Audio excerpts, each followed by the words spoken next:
এই জালুৱাৰ পৰা তেতিয়া এটা ষ্টাৰ্ট হ'ল যে যতীনে ভাল ৰিমিক্স কৰে আৰু তাৰ পিছত এতিয়া ভাল লাগে যতীন শৰ্মা ৰিমিক্স কিং আমি সন্ধিয়া গৈছোঁ ষ্টুডিঅ'লৈ ষ্টুডিঅ'ত দৰ্জা খুলিছোঁ তেতিয়া বীৰেন দাস মানে মিউজিক মেকাৰ্ছ বীৰেন দাৰ ৰেকৰ্ডিংবোৰ অসমত তেতিয়া ময়ে কৰোঁ আমাৰ অডিঅ'টেকত বীৰেন দাই মোক দেখি মানে মোক মেল খাই ৰৈছে কি হ'ল মই বীৰেন দা কি হ'ল আপোনাৰ কৈছে কি মানুহে তোমাৰ কথা এতিয়া শ্বেখক কৈ আছিলোঁ হাছান শ্বেখ বুলি ইঞ্জিনিয়াৰজন আৰু শ্বেখে কৈছে যে মোক তেনেকুৱা এটা ল'ৰা লাগে মোক এছিষ্টেণ্ট এটা লাগে ভাল আৰু তুমি দৰ্জা খুলিছা আহি যদি ভাল লগা কাম হয় তাত পইচা কথাটো নাহে আৰু মোৰ লক্ষ্য তেনেকুৱা আছিলে মই প্ৰথম ঘৰৰ পৰা ওলাওঁতে বায়ে মোক 500 টকীয়া এটা দিছিলে মুন্নাবা MBBCৰ এটা গান হিট হৈ গৈছিলে দেখলে বুলি গানটো সেইটো এডলিব আছিলে আচলতে গানটোত কোনো মিউজিক নাছিলে চিনেমাখনত সেইটো গান মোলৈ মানে বিধুবিধন চোপ্ৰাই সেই গানটো পঠাইছিলে ৰিমিক্সৰ কাৰণে তেতিয়া চবৰে ৰিমিক্সবোৰ কৰিয়ে থাকোঁ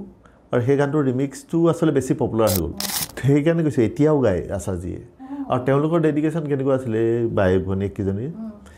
মই লতাজী ঘৰতো গৈছোঁতো তেওঁলোকৰ মানে গণেশ মন্দিৰ এটা আছে তাতে তানপুৰা তাৰপিছত হাৰমনিয়াম এটা লতাজীয়ে মানে এইটো বয়সলৈকে তেওঁ ৰেয়াজ কৰিছিলে তেওঁ মানে এনেকুৱা নহয় যে মই আজিকালি গান নাগানো তেওঁ সেইটো মানে সাধনা পূজা হিচাপে লয়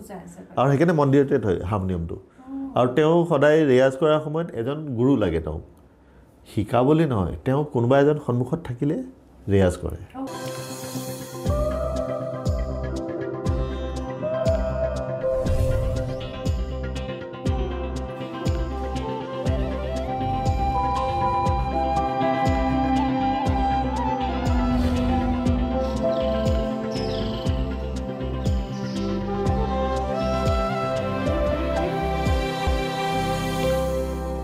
নমস্কাৰ দৰ্শকসকল স্বাগতম জনাইছোঁ পুনৰবাৰ আপোনালোকক আমাৰ এই বিশেষ অনুষ্ঠানলৈ ইতিমধ্যে আমি যতীন শৰ্মা ডাঙৰীয়াৰ লগত বহু কথা পাতিলোঁ যোৱা খণ্ডটোত আমি তেখেতৰ যিটো উদ্ভাৱনী মন আৰু তেখেতে নিজেই নিজৰ স্ৰষ্টা সেই মনটোৰ কথা আলোচনা কৰিছিলোঁ বহুত কথা পাতিলোঁ খুব ভাল লাগিলে হাঁহি ধেমালিৰ মাজেৰে দাদাই যিখিনি কথা ক'লে সেইখিনি কথাৰ পৰা এটা কথা প্ৰতিপন্ন হ'ল যে নিজৰ সৃষ্টিৰে নিজৰ উদ্ভাৱনী মন্ত্ৰে যদি কিবা এটা দিশত কোনোবা এটা বিশেষ দিশত আমি আগবাঢ়িব বিচাৰোঁ তেন্তে নিশ্চয় সেই দিশটোত আমি আগবাঢ়ি যাব লাগে আৰু ঐকান্তিক প্ৰচেষ্টাৰে আগবাঢ়িলে বাধা কেতিয়াও নাহে দাদা আমাৰ মাজত আছে দাদা পুনৰবাৰ স্বাগতম দাদা খুব ভাল লাগিলে ইমান ব্যস্ততাৰ মাজত যে আপুনি আহিলে দাদা যেতিয়া আপোনাক মই লগ পোৱা নাছিলোঁ আপোনাৰ কথাটো শুনো সদায় শুনি থাকোঁ মোক খুব লগ পাবলৈ মন যায় তেতিয়া মই অঞ্জনা তেওঁ সংগীতৰ লগত খুব জড়িত খুব ভাল তাবলা বজায় আৰু নতুন ল'ৰা ছোৱালীখিনিক বহুত নতুন নতুন কাম শিকাইছে মইনাৰ মেল পাতে যিকি নহয় অঞ্জনাক মই লগ ক'লোঁ আৰু অঞ্জনাৰ যোগেদি আজি আপোনাক লগ পালোঁ অনুষ্ঠানৰ আৰম্ভণিতে মই অঞ্জনাক অশেষ ধন্যবাদ জ্ঞাপন কৰিছোঁ নিজে এগৰাকী শিল্পী সকলোকে আগবঢ়াই দিয়ে উদগনি যোগায় আৰু অঞ্জনাৰ কাৰণে আজি দাদাক মোৰ এই অনুষ্ঠানত আজি লগ পালোঁ দাদা যোৱাবাৰ অনুষ্ঠানটোত আপুনি ইমান ধুনীয়াকৈ আপোনাৰ উদ্ভাৱনী মন্ত্ৰৰ কথা ক'লে পূৰ্বে কৈছোঁ ঐকান্তিক প্ৰচেষ্টাই সকলো সৃষ্টিৰ এটা অন্যতম আধাৰ হয় আজি আমি আপোনাৰ সেই মন্ত্ৰৰ কথা পাতিম সংগীত শিল্পী মানুহজনৰ কথা পাতিম অনুষ্ঠানটো আৰম্ভ কৰিম দাদা 500 টকীয়া এটা আপোনাৰ জীৱনত বহুত বেলেগ ধৰণৰ এটা মূল্য আছে ন হয় তাৰমানে টাৰ্গেট দুটা হয় মানুহৰ লক্ষ্যটোত তাৰমানে কি কৰিবলৈ যাম পইচা ঘটিবলৈ যাম নে মোৰ ভাল লগা কামটো কৰিবলৈ যাম যদি ভাল লগা কাম হয় তাত পইচা কথাটো নাহে আৰু মোৰ লক্ষ্য তেনেকুৱা আছিলে মই প্ৰথম ঘৰৰ পৰা ওলাওঁতে বায়ে মোক 500 টকীয়া এটা দিছিলে এই গুৱাহাটীলৈ যাবি কেনেকৈ তেতিয়া মই খুৰা ঘৰতে আছিলোঁ গণেশগুৰিত তেতিয়াও 500 টকাৰ মূল্য বহুত বেছি তাৰমানে এতিয়া অলমষ্ট 30 টাইমছ মিনিমাম সেই 500 টকা মই জয়দাৰ তাত কাম কৰোঁতে মোৰ চেলাৰী আছিলে 500 টকাই ভূপেন্দ্ৰৰ তাত প্ৰথম সোমাওঁতেও 500 টকাই কিন্তু 500 টকাটো তেতিয়া মানে বেছিক চেলাৰী বুলিয়ে ধৰে আৰু মানুহে মোৰ যেনে তেনে 450 টকা তেতিয়া ঘৰ ভাড়া সেইটো দিব পাৰোঁ বাকী ক'লোৱেই মই গতিকে ভাল লগা কামটো আৰু পইচাৰ পিছত দৌৰিব নালাগে আচলতে ভাল লগা কামটো কৰিলে সি মই সৰুতে কেতিয়াও ভবা নাই মোৰ যে মিউজিক প্ৰফেশ্যন হ'ব আমাৰ মানে ফেমিলিত কোনো নাই মিউজিকৰ প্ৰফেশ্যনত আৰু আমাৰ ঘৰতো ভবা নাছিলে মই আহি মিউজিকে কৰিম টেকনিকেলি কিবা এটাত সোমাম বুলি ভাবিছিলে কিন্তু সেইটোৱে যে কিন্তু ভাল লগা কামটো কৰি যাব লাগে তাৰ ৰিজাল্টটো কামটোৰ ওপৰতহে ডিপেণ্ড কৰে মোৰ ভাল লগা কামটো মই কৰি থাকিলে মোক এটা ভাল ৰিজাল্ট দিবই একো নকৰাকৈ একো আশা কৰিব নোৱাৰি লাইফত বা সপোন দেখি থাকিলেও লাভ নাই মই আমুক কৰিম আমুক কৰিলে আমুক কৰিম সেইটো নহয় দাদা আমি সপোন সকলোৱে দেখোঁ নিজে ভাল পোৱা কামেৰে এখন নিজৰ স্থায়ী এখন আমি দখল কৰা কিন্তু সেই সপোনটো তেতিয়াই বাস্তৱ হ'ব যেতিয়া আমি সপোনটো সফল কৰিবৰ কাৰণে দেহে কেহে খাটিম নহয় জানো নিশ্চয় যেতিয়া আপুনি প্ৰথম মুম্বাইলৈ গ'ল 90 দশকৰ আৰম্ভণিতে গুৱাহাটীৰ পৰা মুম্বাই চিন্তাও থাকে আশাও থাকে চিন্তাও থাকে তাৰ মাজত প্ৰথম কথাটো মই মুম্বাইলৈ যোৱাই নাছিলোঁ আচলতে সেইটো কথা থাকি গ'ল ক'বলৈ মই মুম্বাই যোৱা নাছিলোঁ মই মোৰ এজন বন্ধুৰ লগত তাৰমানে দাদা এজনে তেওঁ এটা ষ্টুডিঅ' খুলিব তেওঁ মোক কৈ আছিলে যে আমি চেন্নাই যাম তুমি তাত প্ৰথমতে শিকি লোৱা মোৰ ষ্টুডিঅ' হোৱালৈকে এটা কোৰ্চ এটাও হৈ যাব চাউণ্ড ইঞ্জিনিয়াৰিঙৰ ওপৰত মই ক'লোঁ ঠিক আছে ময়ো জীৱনৰ প্ৰথম ট্ৰেইনত উঠি বাহিৰলৈ গৈছোঁ অসমৰ পৰা তাৰ আগত যোৱা নাই আমি মই গুচি আহিলোঁ ন মই কমপ্লিট কৰিবলৈ নগ'লোৱে থাৰ্ড ইয়েৰ থাকি গ'ল বেক আছিলে কেমেষ্ট্ৰি মই নগ'লোৱে উভতি দেউতাই গালিও পাৰিছিলে মানে কি হ'ব তহঁতৰ লাইফত নকৰিলি মোৰ মুঠতে মই মিউজিকেই কৰিম আৰু এইটোৰ ওপৰতহে কোৰ্চ কৰিম তেতিয়া চাউণ্ড ইঞ্জিনিয়াৰিঙৰ কাৰণে কোৰ্চ ইমান এভেইলেবল নাছিলে তেতিয়া মই চেন্নাই গ'লোঁ চেন্নাইত ঘূৰি তাতে অৰুণ বোস বুলি এজন আছিলে আৰু সেই মানুহজনৰ গুৰিত কিন্তু মোৰ প্ৰথম চিনেমাখন আকৌ মিক্সিঙত তেওঁৰ লগতে বহিছোঁ অৰুণ বোসৰ লগত ৰামধেনু মুনিন বৰুৱা সেইটো কিমান বছৰৰ পিছত মই তেওঁক লগ পাইছিলোঁ মই 2010ত গৈছোঁ তালৈ মানে ৰেকৰ্ডিঙত আৰু তেওঁ মোৰ যিখন লিখি দিছিলে পুনেৰ কাৰণে চাউণ্ড ইঞ্জিনিয়াৰিং কোৰ্চৰ কাৰণে সেইখন আছিলে 92 91 92 তেনেকুৱা টাইমত গতিকে সিমান 11 বছৰৰ মূৰত তেওঁক লগ পাইছোঁ সেই যেতিয়া তেওঁ এখন চিঠি লিখি দিছিলে যে তই পুনেলৈ যা মোৰ ফ্ৰেণ্ড এজন আছে তেওঁ শিকায় আমি দুজন ট্ৰেইনত পুনেলৈ বুলি আহিলোঁ চেন্নাইৰ পৰা আহোঁতে এটা জেগাত মোৰ ফ্ৰেণ্ডজন ট্ৰেইনৰ পৰা নামিছে আমি কথা পাতি আছোঁ সন্ধিয়া সময়ত তেতিয়া ট্ৰেইনখন চলোতে ছাইডলৈ দেখিছোঁ যে আমাৰ পুনে ষ্টেচন মই তেতিয়া তাক কৈছোঁ যে আমাৰ পুনে ষ্টেচনটো পাৰ হৈ গ'ল দেখোন সি কৈছে নালাগে আমি বম্বে যাওঁ তাৰপৰা উভতি আহিম তাৰপিছত যাম আৰু পুনেলৈ পুনেত নানামিলোঁ ডাইৰেক্ট বম্বে পালোঁহি বম্বেত পাই ডকয়াৰ্ডত তেতিয়া মানে হোটেল এখন লৈ আমি বস্তু পাতি থৈ ক'লৈ যাম তেতিয়া আমাৰ অসমীয়া এলবামবোৰ তাৰমানে জিতুল সোণোৱালৰ মিউজিক মেকাৰ্ছৰ এলবামবোৰ হয় ষ্টুডিঅ' বিটছত আমি বিটছ ষ্টুডিঅ'টোলৈ যাম মই বোলো ঠিক আছে আমি সন্ধিয়া গৈছোঁ ষ্টুডিঅ'লৈ ষ্টুডিঅ'ত দৰ্জা খুলিছোঁ তেতিয়া বীৰেন দাস মিউজিক মেকাৰ্ছ বীৰেন ৰেকৰ্ডিংবোৰ অসমত তেতিয়া ময়ে কৰোঁ আমাৰ অডিঅ'টেকত বীৰেন দাই মোক দেখি মানে মোক মেল খাই ৰৈছে কি হ'ল মই বীৰেন দা কি হ'ল আপোনাৰ কৈছে কি মানুহে তোমাৰ কথা এতিয়া শ্বেখক কৈ আছিলোঁ হাছান শ্বেখ বুলি ইঞ্জিনিয়াৰজন আৰু শ্বেখে কৈছে যে মোক তেনেকুৱা এটা ল'ৰা লাগে মোক এছিষ্টেণ্ট এটা লাগে ভাল আৰু তুমি দৰ্জা খুলিছা আহি সেইটোৱে আৰু মইতো ভবা নাই কেতিয়াবা বম্বেত গৈ মই চাকৰি কৰিম বা বম্বেলৈ মই যাম বম্বেলৈ বুলি যোৱাই নাছিলোঁ মোৰ চাকৰি তাতহে হ'বলৈ সেইকাৰণে ডেষ্টিনি থাকেতো আৰু বম্বেত চাকৰি জইন কৰা 12 বছৰ পিছতহে মই পুনেলৈ গৈছোঁ কিন্তু 12 বছৰ পুনেলৈ যোৱাই নহ'ল মোৰ কেতিয়াও আৰু সেই কথাটো বহুতে হাঁহে মানে কেনেকুৱা কথা এইটো মই বোলো গৈছিলোঁ পুনেলৈ কিন্তু পুনে তাৰ 12 বছৰ পিছতহে সংযোগ হ'ল তাৰ আগতে মোৰ চাকৰি হ'ল কিন্তু সেই চাকৰি মই কণ্টিনিউ নকৰিলোঁ ছমাহমান থাকিলোঁ বম্বেত তাৰ লগত এডজাষ্ট নহ'লোঁ মানে ভালো নালাগে থকা মেলা সেইটো ফাৰ্ষ্ট এক্সপিৰিয়েঞ্চ তাৰপিছত গুচি আহিলোঁ তেতিয়া অসুখ হ'ল তাত থকাৰ ওপৰত অসমত তেতিয়া মই নটৰাজ ষ্টুডিঅ' জইন কৰিলোঁ নটৰাজৰ পিছতহে মই টি চিৰিজৰ ষ্টুডিঅ'ৰ কাৰণে গৈছিলোঁ দাদা সেই সময়তে যেতিয়া নটৰাজত কাম কৰি আপুনি আছিলে তেতিয়া ৰিমিক্সৰ ৰেটটো আৰম্ভ হৈছিল ট্ৰেণ্ডটো আহিছিলে নেকি তেতিয়া আমাৰ ৰিমিক্সৰ ট্ৰেণ্ডটো তেনেকৈ আৰম্ভ হোৱা নাই তেতিয়া জাষ্ট কিছুমান বস্তু বাহিৰৰ পৰা আৰম্ভ হয় তেতিয়া মই তৃষ্ণা দেৱীৰ এটা গান নটৰাজত এনালগতেই ৰিমিক্স কৰিছিলোঁ আমাৰ মানে তেতিয়া লাইভ মিউজিচিয়ান লগত লৈ সেই টেপতে কাটি মানে লুপ এই হেৰি তেজাবৰ গানটো পায় তেজাব চিনেমাখন আছিলে চলিকে পিছে সেই গানটোৰ আছিলে সেইটো তৃষ্ণা দেৱী আছিল সেইটো প্ৰথম মই নটৰাজত কৰিছিলোঁ দাদা এই যে এনালগৰ পৰা ডিজিটেলাইজ হৈ গ'ল গোটেই কাৰিকৰীভাৱে তেতিয়া এই এনালগৰ সময়ত কাম কৰা মাদকতা আৰু ডিজিটেলৰ সময়ত কাম কৰা মাদকতা তাৰমানে এইবোৰ গ্ৰেজুৱেলি হৈছে, একেবাৰতে এনালগৰ পৰা ডিজিটেল হোৱা নাই। যেনেকৈ মই ক'লোঁ যে এফেক্ট প্ৰচেছৰবোৰ আহিলে ডিজিটেল হ'ল, তাৰপিছত চেম্পলিং বস্তুটো আৰম্ভ হ'ল, চেম্পলিঙেই ৰেকৰ্ডিং আচলতে, টাইমটো বাঢ়ি গ'ল, অলপ বেছি ডাঙৰকৈ কৰিবলৈ ৰেকৰ্ডিং ষ্টাৰ্ট হ'ল, চেম্পলিং কোৱালিটি ভাল হ'ল। সেই ষ্টেজটো ফাৰ্ষ্ট মই মিউজিচিয়ানৰ পৰা যেতিয়া জছোৱা জইন কৰোঁ, মই BDPSত কম্পিউটাৰ কৰ্চ কৰিছিলোঁ গুৱাহাটী। তাৰ আগতে কম্পিউটাৰটো আমাৰ নাই, কিন্তু মই বিৰাট ভাল পাওঁ, মই কম্পিউটাৰ শিকিব লাগে। মোৰ মানে কিতাপখন চাই চাই মুখস্থ হৈ যায়, মোৰ এনেকুৱা হৈছে, ইমান ভাল লাগে। মই যেতিয়া আমি শিকোঁতেতো কম্পিউটাৰত মানে মাউচ বা কালাৰ মনিটৰ তেনেকুৱা মনোক্ৰমহে মনিটৰ। বম্বে যোৱাৰ পিছত মোক এটা অফাৰ আহিলে জছোৱাৰ কাৰণে। তেতিয়া ফাৰ্ষ্ট মানে সিহঁতে ডিজিটেল ৰেকৰ্ডিং ছিষ্টেম এটা কৰিব। তেতিয়া সিহঁতে ৰেকৰ্ডিষ্ট বিচাৰি আছিলে, তাৰ মিউজিচিয়ান এটাই মোৰ নাম ক'লে যে তাক কান।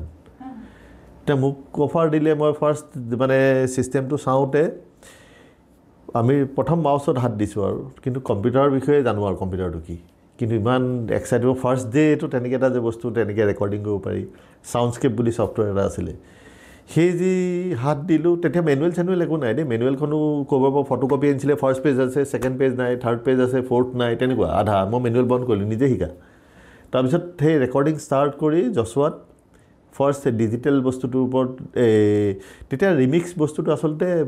বাহিৰত হয়, লণ্ডনত বা তেনেকুৱা। মই হেৰিৰ এটা ৰিমিক্স এটা আছিলে আমাৰ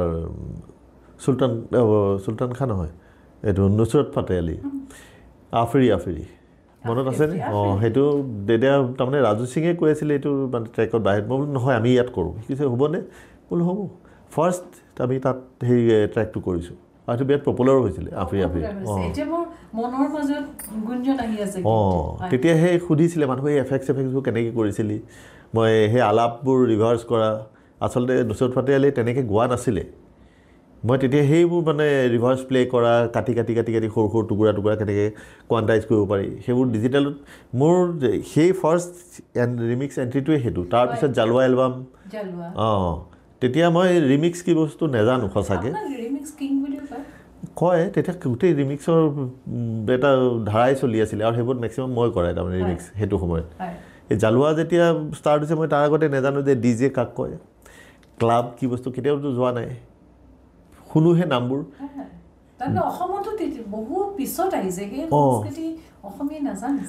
সেই ডিজেখিনি লগ পোৱাৰ সময়ত সিহঁতি ভাল পোৱা মিউজিক, মই ভাল পোৱা বস্তুটোৰ লগত মাৰ্জ হৈ সিহঁতি যিটো বিচাৰে আচলতে মই সেইখিনি এক্সপেৰিমেণ্ট কৰিবলৈ পালোঁ।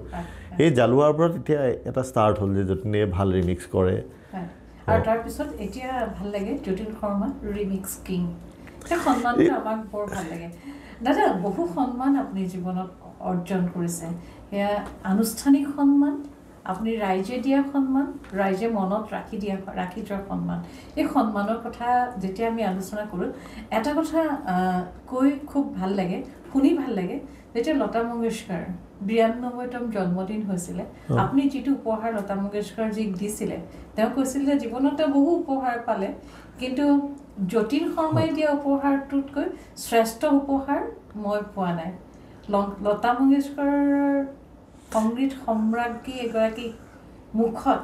সেইষাৰ কথা চাগে আপোনাৰ জীৱনৰ শ্ৰেষ্ঠ, মোৰ জীৱনৰ আটাইতকৈ ডাঙৰ। তাকেতো আৰু এটা সেই কথাখিনি মই ৰেকৰ্ড কৰিব নোৱাৰোঁ। হোৱাটছআপ কল আছিলে ৰাতি, হোৱাটছআপ কলটো ৰেকৰ্ড কৰিব নোৱাৰি, নহ'লে মই ৰেকৰ্ড কৰি থ'ব পাৰিলোঁ কথাখিনি। তেওঁ 2টা ফোন কল মই মিছ কৰিলোঁ। ফাৰ্ষ্টটো ৰেকৰ্ড কৰিব পাৰিলোহেঁতেন, থাকি পিছতে মনত পৰিছে যে কথাখিনি কেলৈ ৰেকৰ্ড কৰিলোঁ। আৰু কথা কোৱা, তেওঁৰ যিখিনি কথা যেনেকৈ কয় নহয়, সেইখিনিও আচলতে শুনিবলগীয়া। এইটো তাৰমানে যিটো জন্মদিনৰ উপহাৰটো, এইটো আচলতে এইটো আচলতে কি হ'ল, তেওঁৰ ভাগিনীয়েক বাইজু মংগেশকাৰ, হৃদয়নাথ মংগেশকাৰৰ ল'ৰা, তেওঁৰ এলবাম এটা কৰি আছিলোঁ। এনেই কথা আমি তাৰমানে ৰেকৰ্ডিঙৰ মাজত কিছুমান কথা চলি থাকে পুৰণি মিউজিকত। আৰু বাইজু মংগেশকাৰ এনেকুৱা এজন এনচাইক্ল'পেডিয়া, তেতিয়াৰ দিনৰ কোনটো কি ৰেকৰ্ডিং চব কথা আচলতে তেওঁক কিবা এটা সুধিলে তেওঁ কৈ দিব কোনটো চনত কি হৈছিলে। সেই তেতিয়া কথাৰ মাজত মানে চাইগেলৰ কথা ওলাল, KL চাইগেলৰ। তেতিয়া মই ক'লোঁ মই KL চাইগেলৰ গান, তেতিয়া ইমান ৰস নাপাওঁ বোলো শুনি। মানে সি অলপ হেৰি গ'ল, মানে তোৰ কি কথা কৈছে, তোৰ KL চাইগেলৰ গান ভাল নাপাওঁ, লতাজীয়ে শুনিলেতো তোক জান খাই দিব। বোলো কিয় দেখিছে নহয় নাই লতাজিক পাইছোঁ লতাজি গুৰিলৈ গৈছোঁ মই তাৰ আগতে এটা গানত লতাজি ঘৰতে ৰেকৰ্ডিং কৰি লৈ আহিছোঁ ভইচ তেতিয়া মোক ক'লে কাহিনীটো যে লতাজি ফাৰ্ষ্ট তাৰমানে তেওঁ যেতিয়াৰ পৰা গান শিকিছে তেওঁৰ আইডল এজনেই আছিলে KL চাইকেল আচলতে KL চাইকেল কিশোৰ কুমাৰ কাৰণ তেতিয়া যেনেকৈ এতিয়া আমাৰ য়াং ল'ৰা এটাই কাক ফ'ল' কৰিব জুবিনক সেইটো সময়ত KL চাইকেলক ফ'ল' কৰিছিলে আৰু কিশোৰ কুমাৰ KL চাইকেলৰ নিচিনাই গাইছিলে একদম একে মই পিছতহে গম পাওঁ আৰু লতাজি আছিলে যে সপোন এটা যে KL চাইকেলৰ লগত এটা ডুৱেট গাব লতাজি এটা ৰেডিঅ' কিনি আনিছিলে বোলে সেইটো লতাজিয়ে নিজে কোৱা কথা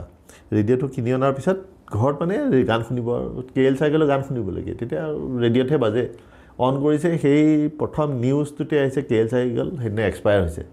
তেওঁ কৈছে মই যেনেকৈ কিনি আনিছিলোঁ ৰেডিঅ'টো মই তেনেকৈ পেক কৰিলোঁ আকৌ উভতাই দিলোঁগৈ মই নুশুনিলোঁ আৰু ৰেডিঅ' সেইটো সেই কথাখিনি যেতিয়া গম পালোঁ মই বোলো সি ক'লে মই তাক ক'লোঁ এটা কাম কৰিব পাৰোঁ বোলো কি মই বোলো দিদিৰ কাৰণে এটা দিদিৰ আশাটো মই পূৰণ কৰিম সি কৈছে কেনেকৈ হ'ব মই ক'ম মোক খালি দিদিয়ে গোৱা আৰু KL চাইকেলে গোৱা দুটা গান লাগে আৰু দিদিয়ে গাইছে 90s গোৱা গান আৰু KL চাইকেলে 1934 নে 1940s মুঠতে আৰু দুটা বেলেগ বেলেগ ৰেকৰ্ডিং দুটা গান শুনিলোঁ দুটা বেলেগ টেম্পত আছে কিটো এখন বেলেগ আছিলে লৈ মই প্ৰায় এমাহমান বহিলোঁ গানটোত আৰু তেতিয়া AI বেছ নহয় যে AIত আজিকালি গান এটা লৈ ভইচ গুচাই দিয়ে কিয় মই চব মেনুৱেলি কাটি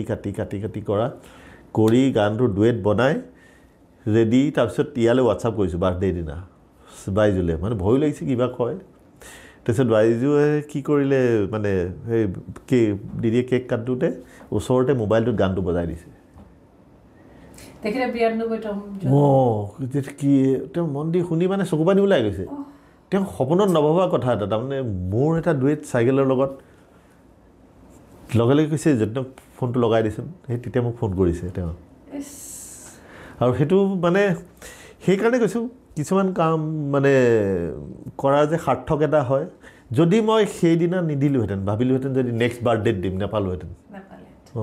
আৰু তেতিয়াতো সম্পূৰ্ণ সুস্থ আছিলে এই মানে কৰোণাৰ কাৰণেই হ'ল আৰু বহুত আচলতে আমি বহুত হেৰুৱালোঁ তাৰ আগলৈকে সুস্থই আছিলে তেওঁ কিন্তু আমাৰ সপোন আমাৰ কেতিয়াবা এনেকুৱা হয় দাদা যিগৰাকী ব্যক্তিৰ লগত আপুনি কাম কৰিছে সেইগৰাকী ব্যক্তিৰ কণ্ঠৰে আমাক এখন কল্পনাৰ পৃথিৱীলৈ এখন বেলেগ পৃথিৱীলৈ লৈ যায় আৰু সেইগৰাকী ব্যক্তিৰ কণ্ঠই সংগীতে যে আমাক এখন পৃথক পৃথিৱীলৈ লৈ যায়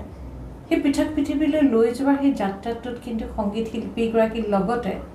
আপোনালোকৰ ভূমিকা অন্যতম সেই ভূমিকাত থকা অন্যতম ব্যক্তিগৰাকী এগৰাকী মিউজিক কম্প'জাৰ এগৰাকী মিউজিক ডাইৰেক্টৰ এগৰাকী মিউজিক এৰেঞ্জাৰ আৰু সেই কামখিনি এগৰাকী আৰু তাৰ লগতে অতি সন্মানীয় সহযোগী সংগীত শিল্পী আছে আৰু সেই গোটেই টিমটোত বহুলাংশে এককভাৱে আপুনি কাম কৰে মিউজিক কম্প'জাৰ আৰু ডিৰেক্টৰ দুটা বেলেগ নহয় আছিল কম্প'জাৰজনেই ডিৰেক্টৰ আৰু এৰেঞ্জাৰজন হ'ল মানে যোনে মিউজিকটো ডিজাইন কৰে তাৰমানে তুমি এটা কম্প'জ কৰিলে টিউন এটা তুমি মিউজিচিয়ান নহ'বও পাৰা ধুনীয়াকৈ গাই দিয়াৰ পিছত সেই এৰেঞ্জাৰজনৰ কাম সেইটো কেনেকৈ সজালে গানটো শুনিবলৈ ধুনীয়া হ'ব সেইজনক মিউজিক এৰেঞ্জাৰ বুলি কয় আমাৰ ইয়াত আচলতে মিউজিক বুলি লিখি দিয়ে অসমত আচলতে মিউজিক এৰেঞ্জাৰজনকো মিউজিক ডাইৰেক্টৰ বুলিয়ে লিখে সেইটো নহয় সুৰ আৰু কথা বেলেগ কৰি দিয়ে আচলতে সুৰ কৰাজনহে মিউজিক ডাইৰেক্টৰ কথা লিৰিচিষ্ট তেওঁ লিৰিচিষ্ট এই বস্তুবোৰ কনফিউজ হৈ থাকে সেইকাৰণে এতিয়া গম পাইছে যে IPRSত যোৱাৰ পিছত যেতিয়া কপিৰাইটৰ কথা আহে এই নামটো তেতিয়া আচলতে সুৰ কৰা মানুহজনে মানে ৰয়েলটিটো নাপায় মিউজিক ডাইৰেক্টৰ মানে মিউজিক যাৰ লিখি দিলে সেইজনেহে পায় সেইজন আচলতে এৰেঞ্জাৰে নাপায় আচলতে কম্প'জাৰে পাব লাগে এতিয়া যেতিয়া এগৰাকী প্ৰসিদ্ধ ব্যক্তি আহে এগৰাকী গীতিকাৰ আহে যেতিয়া এটা গীত আপুনি এৰেঞ্জ কৰিব লাগে সংগীতেৰে সজাব লাগে কম্প'জ কৰিব লাগে তেতিয়া কেনেধৰণৰ কথাবিলাক বিশেষ গুৰুত্ব প্ৰদান কৰা হয় তাতে এটা এক্সপিৰিয়েঞ্চ আছে মোৰ লক্ষ্মীকান্ত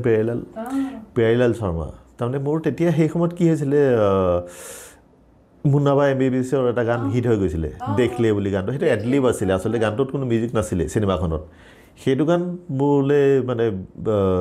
বিধুবিধন চোপ্ৰাই সেই গানটো পঠাইছিলে ৰিমিক্সৰ কাৰণে তেতিয়া চবৰে ৰিমিক্সবোৰ কৰিয়ে থাকোঁ আৰু সেই গানটোৰ ৰিমিক্সটো আচলতে বেছি পপুলাৰ হৈ গ'ল দেখলে গানটোৰ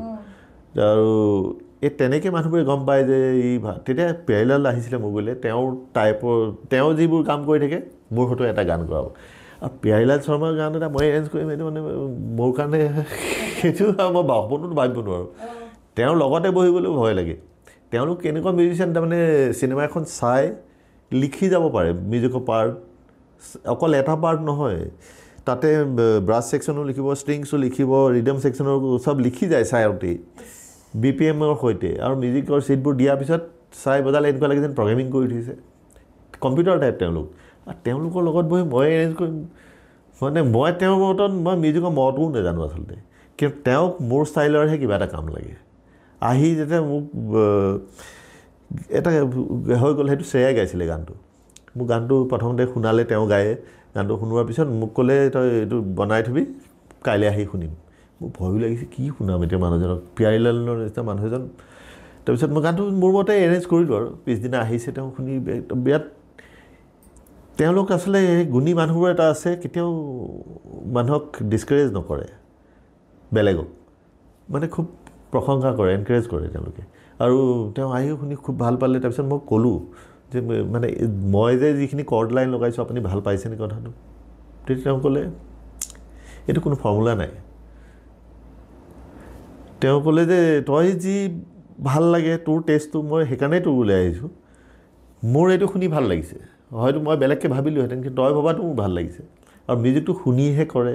মিউজিকত কোনো ফৰ্মুলা লিখি কাম নকৰেতো আৰু হয় আমি মিউজিক শিকি মানে এনেকুৱা নহয় যে আমি থিয়ৰী শিকি মিউজিক শিকিছোঁ মই বম্বে যোৱাৰ পিছতে বহুত কথাই শিকিছোঁ আচলতে তেতিয়া তেওঁ পিয়ানোখন লৈ লগত বহি কিছুমান বস্তু ক'লে মই এইটো কৰ্ড বজাইছোঁ তই কিবা এটা বজাচোন লগত মই এনেই কিবা এটা নোট বজালোঁ কৈছে এইটো ভুল নহয় তই যিয়ে নবজাও সেইটোৰ লগত ৰিলেট তেতিয়া তেওঁ কিছুমান থিয়ৰিটিকেল কিছুমান কথাত এই জনা মানুহবোৰ লগ পালে জীৱনত বহুত শিকা হয় তেতিয়া এটা কনফিডেঞ্চ আহে মই কৰি থকা কামখিনি ভুল নহয় তাৰমানে আৰু সঁচাকৈ মিউজিক আমি খোৱা বস্তুটো এনেকৈ মুখেৰে জুতি লৈয়ে কওঁ ভাল হৈছে নে বেয়া হৈছে কিমান কি দিলে এইটো নুসুধোঁ মিউজিকটো শুনিহে মানুহে কয় তাত মই টেকনিকেলি যদি কিবা থিয়ৰিটিকেলি ভুলো হৈছে শুনোতেও গম পাব এতিয়া ভুল হৈছে কিবা এটা মিউজিক বস্তুটো তেনেকুৱা তেওঁলোকে যিটো ষ্টাইলত যেনেকৈ শিকিলে মিউজিক আমি আচলতে বহুত আৰামত কৰিছোঁ তেওঁলোকৰ সময়ত তাৰমানে বহুত কঠিন আছিলে সেইটো বম্বেত এটা সময়ত ভায়লিন যিখিনি বজাইছিলে তেওঁলোক গোৱানীজ আছিলে মিউজিচিয়ান তাৰমানে বাকী মিউজিচিয়ানখিনি সেইখিনি নকৰে সেইকাৰণে সেইবোৰ ক্লাছ পিয়াৰীলাল শৰ্মাৰ দেউতাকে সেইখিনি বস্তু মানে মিউজিচিয়ান বনোৱা ঘৰত শিকলিয়ে বান্ধি থৈছিলে সেই মিউজিচিয়ানকেইজন এতিয়াও আছে ওলাই যাবলৈ নিদিয়ে শিকিবই লাগিব তাৰমানে ইমান ডেডিকেশ্যন আছিলে মিউজিকত এতিয়া লতাজীহঁতে গোৱাটো আমি যে কওঁতে তেওঁলোকে তাৰমানে মিউজিকটোক এনেকৈ সাধনা কৰে যিটো শুনে যেনেকৈ কয় একজেক্টলি সেইটোৱে গায় মানে তেওঁ কোনো এনেকুৱা নহয় যে আৰু তেওঁ কেতিয়াও ৰেকৰ্ডিঙৰ পিছত নিজে গোৱা গানটো নুশুনে কেতিয়াও নুশুনে তেওঁ ৰেকৰ্ডিং কৰি ওলাই গুচি যায় মনিটৰ ৰুমত আহি যায় আমাৰ ছিংগাৰে শুনে বাকী আশাজীহঁতে শুনে লতাজী কেতিয়াও নুশুনে গানটো গোৱাৰ পিছত কনফিডেণ্ট নহয় তেওঁ ভয় খায় বুলি তেওঁ কয় কি বা হ'ব কেনেকুৱা লাগিব কিন্তু গাই যাওঁতে টুকুৰা টুকুৰকৈ গাব নোখোজে গোটেই গানটোৱে গাব লাগিলে মাজত কোনোবাই ৰেকৰ্ডিষ্টে মাজৰ এটা পাৰ্ট ৰেকৰ্ড কৰিব কিন্তু তেওঁ গোটেইটো গাব কাৰণ তেখেতসকলে যেতিয়া গানটো ৰেকৰ্ডিং কৰে তেতিয়া গ্ৰুপ অফ মিউজিচিয়ান একেলগে লাইভ যদি কোনোবা এজনে কিবা এটা অকণমানো ভুল কৰে তেতিয়া শিল্পীগৰাকীয়ে পুনৰবাৰ গীতটো গাব লাগে সেইটোতো ৰেকৰ্ডিং ষ্টাৰ্ট আগতে যেতিয়া চিনেমাৰ ৰেকৰ্ডিঙত শ্বুটিঙত যাব লাগে তেওঁলোক কৈছে তেতিয়াতো এচি চেচি নাই ৰ'দ হওক বৰষুণ হওক লগতে থিয় হৈ তেনেকৈ গাব লাগে কেতিয়াবা শ্বুটিঙৰ সেই কেমেৰাৰ প্ৰব্লেম হ'লেও আকৌ গৈ ৰেকৰ্ডিং সেইটো কাৰণে বেলেগ ৰেকৰ্ডিং ষ্টুডিঅ' নাছিলে কেমেৰাৰ লগতে ৰেকৰ্ডিং হয় তেনেকুৱা দিনৰ পৰা গান গোৱা তেওঁলোক অঁ কিশোৰ কুমাৰ কেতিয়াবা লগ পোৱা হৈছিল নেপালোঁ মই যাওঁতে তাৰমানে আমি মই 94তে গৈছোঁ 93 94 আৰু তেতিয়া আৰ ডি বৰ্মন ঢুকাওঁতেও আচলতে সেই আৰ ডি বৰ্মনক লগ পাবলৈ খুব মন আছিলে 94 এপ্ৰিলত তেওঁ ঢুকাইছে তেওঁ ঘৰত গৈ খালি আৰু তেওঁক ভৰি চুবলৈ পালোঁ তাৰমানে সেই মানুহজন এজন আছিলে এনেকুৱা টেকনিকেল তেওঁ বহুত ইন'ভেটিভ আছিলে বহুত দাদা জেনেৰেশ্যন ৱাইজ মানুহৰ চিন্তাৰ পৰিধিটো সলনি হৈছে কোনো এজনৰ চিন্তাৰ পৰিধিটোক আমি শুদ্ধ ভাল এইটো ক'ব নোৱাৰোঁ প্ৰত্যেকৰ এটা স্বকীয় সত্তা থাকে বিশেষকৈ সৃষ্টিশীল ব্যক্তিসকলৰ ক্ষেত্ৰত তাহানি 60 দশকৰ সংগীতৰ ধাৰা 70 দশকৰ সংগীতৰ ধাৰা 90 দশকৰ সংগীতৰ ধাৰা বৰ্তমানৰ সংগীতৰ ধাৰা এই ধাৰাখিনিক আপুনি আপোনাৰ চিন্তাৰে কেনেকৈ বিশ্লেষণ কৰিব প্ৰত্যেকটো বস্তু মানে যেনেকৈ এতিয়া সংগীতত ইনষ্ট্ৰুমেণ্টবোৰ কি আছিল প্ৰথম তাৰমানে সেইকাৰণে গোৱাটো ষ্টাইলো এটা আছিলে যেনেকৈ মই ক'লোঁ কেএল চাইকেলৰ গোৱা ষ্টাইলটো মোৰ এতিয়া নেজেল লাগে মই যেতিয়া মই গানটো নহয় তেতিয়া তাৰমানে টেকনিকেল বস্তুবোৰ তেনেকুৱা আছিলে তেতিয়া ছফ্ট বস্তু এটা ৰেকৰ্ডিং কৰিব নোৱাৰে সেইকাৰণে ৰেকৰ্ডিং কৰাৰ আগত অডিশ্যন হয় যে কি ইনষ্ট্ৰুমেণ্ট থাকিব গানটোত সেইকাৰণে আগতে পুৰণি গানবোৰত ব্ৰাছ ছেকশ্যন লাউড বস্তুবোৰ আছিলে খুব কাৰণ তেতিয়া ডাইৰেক্ট মানে এখন এলুমিনিয়াম ফইলৰ ওপৰত ডাইৰেক্ট কাটাৰ দি কাটে তাৰমানে চাউণ্ডটোৱে গতিকে সেই ইণ্টেনচিটি থাকিব লাগিব এতিয়াহে চেঞ্চিটিভ হ'ল মাইক্ৰফোন তেতিয়া মানে মাইক্ৰফোনৰ ৰেঞ্জটো আছিলে 2.5K মানতহে ৰেকৰ্ড হয় তাৰ তলৰখিনিও বেছিকৈ নাযায় ল' ফ্ৰিকুৱেঞ্চি সেইকাৰণে নেজেল লাগে আগৰ গানবোৰ শুনিবলৈ সেইকাৰণে কৈছোঁ যেতিয়া এইবোৰ চেঞ্জ হৈ আছে টেকনিকেল বস্তুবোৰ মানুহৰ চিন্তাবোৰ বেলেগ হৈ আছে গায়কীবোৰ সলনি হৈ আছে সেইকাৰণে কৈছোঁ বেলেগ একো নহয় ভাল লগা বস্তুটোৱে মানুহে শুনিব ভাল লগাটোৱে চাব চেঞ্জ তেতিয়াও আছিলে তেতিয়াও বেয়া মিউজিক কৰা মানুহ আছিল চাগে সেইকাৰণে মানুহে ভাল পোৱা বস্তুটোৱে থাকিব এনেকুৱা নহয় যে বেয়া বস্তু এটাহে চলিব এটা সময়ত নাই বাপিলাহী এটা টিপিকেল ষ্টাইল আছিলে সেইটো এটা চলি গ'ল কিন্তু তাৰ মাজতো মেলোডি এতিয়া গানবোৰ কোনবোৰ চলি থাকে এতিয়াও দেখোন ৰেডিঅ'ত পুৰণি গানকেইটাই বাজি থাকে মানুহে মেলোডি বস্তুটো ভাল পায় হয় যেনেকৈ আমি লতা মংগেশকাৰ যিগৰাকী নাৰীক অবিহনে ভাৰতীয় সংগীতৰ ক্ষেত্ৰখনৰ কথা আমি আলোচনাই কৰিব নোৱাৰোঁ ঠিক সেইদৰে বৰ্তমান সময়ত শ্ৰেয়া ঘোষাল তেওঁৰ গীত প্ৰত্যেকটো গীতে ইমান দেহ হৃদয় চুই যায় সেই তেনেধৰণৰ বহুকেইগৰাকী শিল্পী আছে আশা ভোছলে আশাজী এতিয়াও গাই আছে আশা ভোছলে এতিয়া 90 বেছি হ'ল তেওঁ 92 মান হ'ল আশাজী কণ্ঠৰ যিটো মানে কি ক'ম মানে মই নাজানো কি বুলি কয় তেওঁ যিটো গান গায় যিটো উচ্চ স্কেল তেওঁ গানৰ আপুনি আশাজী ৰেকৰ্ডিং কৰিছোঁ আশাজী সেই সময়খিনিত সেইকাৰণে কৈছোঁ এতিয়াও গায় আশাজীয়ে আৰু তেওঁলোকৰ ডেডিকেশ্যন কেনেকুৱা আছিলে বায়েক ভনীয়েককেইজনীৰ মই লতাজী ঘৰতো গৈছোঁতো তেওঁলোকৰ মানে গণেশ মন্দিৰ এটা আছে তাতে তানপুৰা তাৰপিছত হাৰমনিয়াম এটা লতাজীয়ে মানে এইটো বয়সলৈকে তেওঁ ৰেয়াজ কৰিছিলে তেওঁ মানে এনেকুৱা নহয় যে মই আজিকালি গান নাগানো তেওঁ সেইটো মানে সাধনা পূজা হিচাপে লয় আৰু সেইকাৰণে মন্দিৰতে থয় হাৰমনিয়ামটো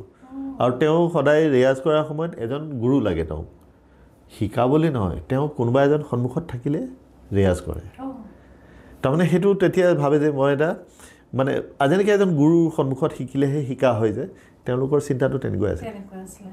আৰু আশা ভোছলে কেনেকুৱা আছিলে একে তেওঁলোক বহুত ডেডিকেটেড মানে মিউজিক লৈ তেওঁলোকৰ ভাৱধাৰা তেওঁলোকৰ মানে একাগ্ৰতাটো কেনেকৈ প্ৰকাশ পাইছিলে গানটো শিকোঁতে এটা আছিলে লতাজীহঁতৰ বা আশাজীৰ মিউজিক ডাইৰেক্টৰজন কিন্তু ছিংগাৰ নহ'লে বৰ বেয়া পায় এতিয়া যদি মই মিউজিক ডাইৰেক্টৰ মইতো গান গাব নোৱাৰোঁ তেওঁলোকে মানে কোনোবাই গাই থ'ব লাগিব নহ'লে গানটো নহ'লে ছং ভায়লিন বুলি এটা আছিলে তেতিয়া সেই ভায়লিনত গোটেই গানটো একজেক্ট বজাই থয় লতাজীহঁতক ছং ভায়লিন লাগিব এটা ট্ৰেকত শুনিব আৰু সেই সুৰটো ফ'ল' কৰিয়ে গাব সেইকাৰণে এজন মানে ফিক্স এজন মানুহ যে ছং ভায়লিন আৰু তেওঁলোকৰ নাম আছিলে কাৰণ তেওঁৰ মতেহে গাব তেওঁ কাজ চাজবোৰ দিয়া সেইকাৰণে ছং ভায়লিনজনো এজন মানে ভাল ছিংগাৰে এক প্ৰকাৰ তেওঁ খালি ভায়লিনেৰে গাব আপোনাৰ এগৰাকী ব্যক্তিৰ নিৰ্দিষ্ট একোখন কৰ্মক্ষেত্ৰ থাকে যদি চিকিৎসক হয় তেওঁৰ কৰ্মক্ষেত্ৰখন হ'ল চিকিৎসালয় খেলুৱৈজনৰ কাৰণে হ'ল খেলপথাৰ আপোনাৰ যিখন ক্ষেত্ৰ সেইখন হ'ল ষ্টুডিঅ' হয় নহয়নে ষ্টুডিঅ'ৰ দুৱাৰখন খোলাৰ পিছত আপোনাৰ নিজৰ পৃথিৱীখনলৈ আহে আপোনাৰ প্ৰথম ষ্টুডিঅ' আছিলে মিউজিচিয়ান ষ্টুডিঅ' ফাৰ্ষ্ট বম্বে হয় মিউজিচিয়ান ষ্টুডিঅ'ত আপুনি গৈ পোৱাৰ পাছত তাত এটা সাংঘাতিক আড্ডা হৈছিলে জুবিন দুদুল শইকীয়া গোটেই সোপা আমাৰ মানে আনকি ষ্টুডিঅ'ত আমি যিটো খোৱা এটা মান্থলি পইচা দিওঁ আমাৰ খাবৰ কাৰণে আমাৰখিনিও আছিলে পিছত মানে ষ্টুডিঅ'ৰ ফালৰ পৰা বন্ধ কৰিলে নহ'লে আড্ডা টাইপ হৈ যায় তলত অঁ আৰু এটা কথা আমি জানো যে 90 দশকৰ আৰম্ভণিতে যতীন শৰ্মা ডাঙৰীয়া তেখেত মুম্বাইলৈ গ'ল তেখেত মুম্বাইত প্ৰতিষ্ঠা লাভ কৰিলে যতীন শৰ্মা ডাঙৰীয়াই এখন দুৱাৰ খুলি দিলে অসমৰ সংগীতৰ লগত জড়িত হৈ থকা যুৱকসকলৰ কাৰণে যুৱক যুৱতী তেওঁলোকে বাদ্যযন্ত্ৰীয়ে হওক তেওঁলোকে চাউণ্ড ৰেকৰ্ডিষ্টেই হওক বা তেওঁলোকে সংগীত শিল্পীয়ে হওক কিন্তু তেওঁলোক সকলোৱে প্ৰথমতে যতীন শৰ্মাদেৱক লগ কৰে তাৰমানে আমি যেনেকৈ মই প্ৰথম যাওঁতে তেনেকৈ চিনাকি কোনো নাছিল তাৰ লোকেল এজন দুজন মিউজিচিয়ান চিনাকি হ'ল তেওঁলোকে হেল্প কৰিলে সেইকাৰণে আমি বেলেগ মিউজিচিয়ানখিনিৰ লগত ভাল এটা ষ্টুডিঅ'ত চান্স পালোঁ ৰেকৰ্ড কৰাৰ এটা চাৰ্কল এটা বনি গ'ল ফ্ৰেণ্ড চাৰ্কল এটা প্লাছ মিউজিকৰ লগত লিংক থকা যেনেকৈ মই প্ৰথম চন্দ্ৰকান্তা বুলি এখন চিৰিয়েল আছিলে মনত আছেনে অঁ সেইখনৰ বহুত ৰেকৰ্ডিং মই কৰা তাৰমানে উষা খান্নাৰ লগত বহুত ৰেকৰ্ডিং কৰিছোঁ তাত সেই উষা খান্নাৰ ৰেকৰ্ডিঙৰ সময়ত এতিয়া জুবিন আহে জুবিনে যে ভাল গায় তাতেই তাৰমানে সেই মিউজিচিয়ান ষ্টুডিঅ'তেই বহুত বস্তু জুবিনেও গাইছে তেতিয়া আলাপ গাবলৈ মাতে খুব সেই হাই পিচবোৰ বেলেগে নোৱাৰে সেইকাৰণে জুবিনৰ লাষ্টলৈ খং উঠাল চবে মোক আলাপবোৰ গোৱাই থাকে গান নোগোৱাই এদিন অনুজিকটো মোৰ ষ্টুডিঅ' মুখতে কৰিলে অনুজিকে ক'লে জুবিনক তোক বিচাৰি থাকোঁ তই নাপাওঁ আজিকালি কি হ'ল এই পালে কি হ'ব আকৌ আলাপ গাবলৈহে মাতিবি বুলি কৈছে সিমানে খোলা খুলিকৈ কৈ দিছে অঁ তাৰমানে হাই পিচবোৰৰ কাজ চাজবোৰ জুবিনে বৰ ধুনীয়া দিয়ে তাৰ গানো গোৱাইছে তাৰ এই উষাজীও তাক গোৱাইছে তেতিয়া আৰু সেইটো সময়তে আমাৰ মিউজিচিয়ানখিনি তাৰমানে আড্ডাটো মিউজিচিয়ানতে হয় যে কিবা এটা নাইকিয়া হ'লে সেই আমুকক মাতি দিয়ে তেতিয়া কল্যাণে গীটাৰ চিটাৰ বজাইছে তাত এই তেনেকৈ মিউজিচিয়ানখিনিক জনা হৈ যায় যে অসমৰ পৰা অহা মিউজিচিয়ানখিনি বৰ ভাল বজায় সেই জেগা এটা লাগে সেই জেগাটো আছিলে মিউজিচিয়ান ষ্টুডিঅ' আমাৰ মিউজিচিয়ানখিনিৰ কাৰণে ছিংগাৰখিনিৰ কাৰণে প্ৰথম অৱস্থাত তাৰ নহ'লে আমাৰ চিনাকি দিবলৈ জেগা নাইতো অসমৰ পৰা সেইটোৱে হাব আছিলে কোনোবাই দাদৰ ষ্টেচনত নামিয়ে ডাইৰেক্ট ক'লৈ যায় বোলে মিউজিচিয়ান ষ্টুডিঅ' ৰাতিটো থাকিলেও তাতে থাকি দিয়ে ফ্ল'ৰতে শুই দিয়ে আৰু দাদা আপুনি নিজে ফ্ল'ৰত হোৱাৰ কথাটো মনত পৰিছে মুম্বাইলৈ যিসকলে যায় মানে মুম্বাইখন এনে এখন ক্ষেত্ৰ য'ত কৰ্মৰ সন্ধান কৰিবলৈ কৰ্ম বহুত থাকে কিন্তু মুম্বাই এনে এখন ক্ষেত্ৰ যিসকলে জিলিকে তেওঁলোকে কিন্তু স্থিতি ল'ব পাৰে নহয়নে দাদা যেতিয়া আপোনালোকে মুম্বাই গৈছিলে তেতিয়া আপোনালোকে একেটা কোঠালিতে 4-5জন একেলগে আছিল আৰু কল্যাণ বৰুৱাৰ লগত এটা বিশেষ ইণ্টাৰেষ্টিং ঘটনা আছিলে আপুনি যোৱাৰ পাছত গৈছে কল্যাণ দা আগষ্টত আহিছিলে যিজন ব্যক্তি এতিয়া গোটেই পৃথিৱীতে প্ৰসিদ্ধি লাভ কৰিছে যিজন ব্যক্তিৰ নামৰ আগত গীটাৰ কল্যাণ বৰুৱা বুলি কয় হয় তেখেত যোৱাৰ কাহিনীটো কেনেকুৱা তাৰমানে মই যোৱাৰ পিছত কল্যাণ দাই ক'লে ৰুম এটা চাই থ'ব আমি একেলগে থাকিম ঠিক আছে তাৰপিছত আমি তেতিয়া বম্বেত তাৰমানে আমি পইচা মোৰ মিউজিচিয়ান ষ্টুডিঅ'ত দৰমহা আছিলে 1500 টকা ইয়াৰ পৰা গৈ মানে ইয়াত তাতিয়া মই 6000 টকাই পাওঁ তেতিয়া তাত গৈ আকৌ 1500 টকালৈ নামি আহিলোঁ কিন্তু মই পইচাৰ কাৰণে যোৱাই নাই মই কাম কৰিব লাগে নতুন জেগা এটা সেইকাৰণে ঘৰ চালোগৈ বাহিন্দাৰ তাত 500 টকা ভাড়া বাকী 1000 টকাটো খাবলৈ লাগিবতো এমাহ আৰু অটো ৰিক্সা বা এইবোৰ আমাৰ কাৰণে লাগজাৰী তাৰমানে আমি ট্ৰেইন বাছ লোকেল ট্ৰেইনৰ পাছ বনাই লওঁ 1 মাহৰ কাৰণে তেতিয়া 450 নে কিমান আছিলে 1 মাহৰ অহা যোৱা হৈ যায় কল্যাণ দা যিদিনা আহিলে এয়াৰপৰ্টৰ পৰা ৰিচিভ কৰিলোঁ তাৰপিছত আহিল ধুনীয়াকৈ আহিলে লোকেল ট্ৰেইনত বহিছে লোকেল ট্ৰেইনত বহাৰ পিছত তেতিয়া লাহে লাহে অকণমান মানুহটো খং উঠিছে আৰু মানে ক'লৈ নিব সিহঁতি আমাক কৈছে কিমান দূৰ মানে পামেই মানে আন্ধেৰীৰ পৰা বাহিন্দাৰ সেইদিনা আকৌ বতৰটো খুব বেয়া আছিলে বম্বেত বৰষুণ বৰিবেলি ষ্টেচন পোৱাৰ লগে লগে তাত এনাউন্স কৰিলে যে ট্ৰেইনখন আৰু নাযায় তেতিয়া ৰাতি 11টামান বাজিছে আমি বোলো ফচিলোঁ তাৰপিছত আৰু ট্ৰেইনতে বহি থাকিলোঁ ওলাব নোৱাৰে বৰষুণ ট্ৰেইন লাইন বন্ধ ৰাতিপুৱা 7টা বজাত ট্ৰেইন চলিছে আমি ট্ৰেইনতে আছোঁ হয় লোকেল ট্ৰেইন তাকো মানুহৰ হেঁচা ঠেলা তাৰপিছত ৰাতিপুৱা পালোঁগৈ 7টা বজাত আমাৰ ৰুমলৈ লৈ গৈছোঁ ৰুমৰ ৰাস্তাটোতো মানে ক'বই নোৱাৰি আৰু গোটেই গেলা ৰাস্তা এটা 4 নম্বৰ ফ্ল'ৰ লিফ্ট চিফ্ট নাই বগাই একদম 4th ফ্ল'ৰ গৈ তাই দেখিছে অলৰেডি 3টা আছেই মানুহ তেওঁৰ সৈতে 4 নম্বৰ হৈ গ'ল অকণমানি ৰুম এটা তাতে খোৱাত গোটেই ফ্ল'ৰখনত বিচনা এফালে কিচেন এটা আৰু এটা বাথৰুম সেই আৰু মানে কল্যাণে প্ৰথমতে মাতবোল কৰা নাই নেক্সট দিনাহে মানে কথা পাতিছে ক'ৰ পৰা আহি ক'ত সোমালোহি তাৰমানে সেই যিটো যাত্ৰা হ'ল কল্যাণে মই ৰাতিপুৱা ওলাওঁ মানে ফাৰ্ষ্ট ট্ৰেইন আমি নাপাওঁ কেতিয়াও তেতিয়া 2-3খনমান ৰাতিপুৱা চলে ভাইন্দাৰ পৰা আন্ধেৰী আহিবৰ কাৰণে আমি এনেকৈ চেষ্টা দিওঁ আৰু ট্ৰেইনখন ধৰিব পাৰিম নাই ধৰিব পাৰিলে উঠিম আৰু ট্ৰেইনখনৰ ওচৰেই নাপাওঁ ইমান ক্ৰাউড প্ৰথম ট্ৰেইন যায় 2 নম্বৰখন আহে যেনে তেনে লটকি মেলি সান্তাক্ৰুজ ষ্টেচনত নামো, কাপোৰ কানি অৱস্থা নাথাকে, মানে এইকেইটা আমাৰ এই কাপোৰ নে এনেকুৱা হয়গৈ। ষ্টুডিঅ'লৈ যাওঁ, সেইকাৰণে ৰাতি আমি লেট নাইট ওলাওঁ 1-1:30 বজাত। ৰাতিপুৱা ট্ৰেইনখন খালী থাকে, 4টা বজাত যায়, আহি ষ্টেচনত বহি থাকোঁ, ৰাতিপুৱা আকৌ ৰুমলৈ যাওঁ, গা পা ধুই মেলি খাই বৈ আকৌ আহিব, শোৱা নহয় তাৰমানে তেতিয়া। আৰু মেক্সিমাম আমি ষ্টুডিঅ'তে শুলোঁ। মোৰতো মানে এনেকুৱা থাকে, নেক্সট ডে কাৰোবাৰ ৰেকৰ্ডিং থাকিলে ষ্টুডিঅ'তে শুই দিওঁ, আৰু ৰাতিপুৱা আকৌ উঠিবই লাগিব, কাৰণ ভাইণ্ডা গ'লে মই নাপাওঁ, সেই গালি খাম। আৰু বম্বেত এটা আছিলে ষ্টুডিঅ' বুকিং, যদি 9টা বজাত মানে 8:30 বজাত মিউজিচিয়ান আহি যাব, যদি 10টা বজাত তাৰমানে মই ৱাইচ মুল্কি তেওঁ ৰেকৰ্ডিঙো কৰিছোঁ, তেওঁ যদি ৰেকৰ্ডিং থাকে মই ভুলতো নিহিলোঁ ষ্টুডিঅ'ৰ পৰা, জানো মানুহজন পাংচুৱেল 8:30 বজাত আহিবই, দৰজা খোলে, মই তাৰ আগতে ৰেডি হৈ থাকিব লাগিব। কবিতা কৃষ্ণমূৰ্তি ডাবিং থাকিলেতো গালি খাই মৰিব লাগিব যদি 1 মিনিটো লেট হয়, 5 মিনিট আগতে আহিব, লেট নাহে, মানে মেক্সিমাম আছিলে। উদিত নাৰায়ণক বাদ দি চব টাইমত আহে, উদিত নাৰায়ণ কেতিয়াও টাইমত নাহে। চানু দাও কিন্তু একদম যদি ষ্টুডিঅ'ত 9টা বুলি কয় নহয় 5 মিনিট আগতে আহি যাব, তেনেকুৱা আছিলে। উদিত নাৰায়ণ হয়তো সেইদিনা নাহিব পাৰে, নেক্সট দিনা আহে। তেওঁ বদনাম এটা আছে, তেওঁ বদনাম এটা আছে। আৰু সেই সংগীত শিল্পীসকল যিসকলৰ নাম ল'লে আপুনি, কবিতা কৃষ্ণমূৰ্তি হওক, তাৰপিছত সোনু নিগম হওক, চানুজীৰ কথা কওক,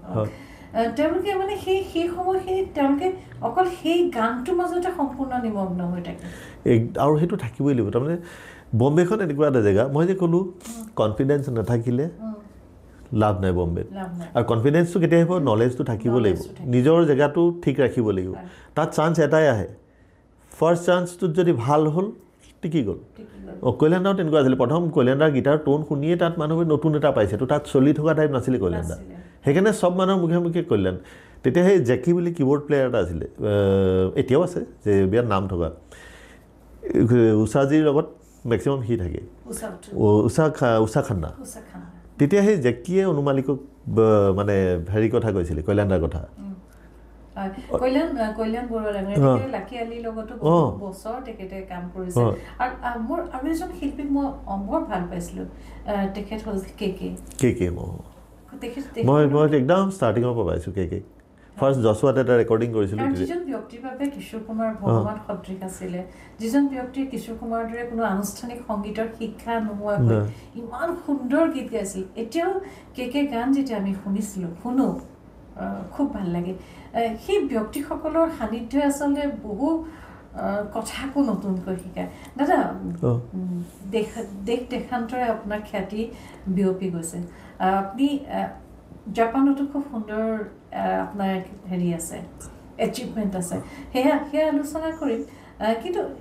এটা কথা মোৰ জানিব খুব মন যায় যে যিজন ব্যক্তিয়ে অন্তঃকৰণে কেৱল সংগীতৰ মাজতে থাকিলে, সংগীতৰ বিভিন্ন দিশৰ লগত জড়িত হৈ থাকিলে, সেইজন ব্যক্তিয়ে কেইখন হিন্দী ছবিত এতিয়ালৈকে সংগীতৰ কাম কৰিলে? মই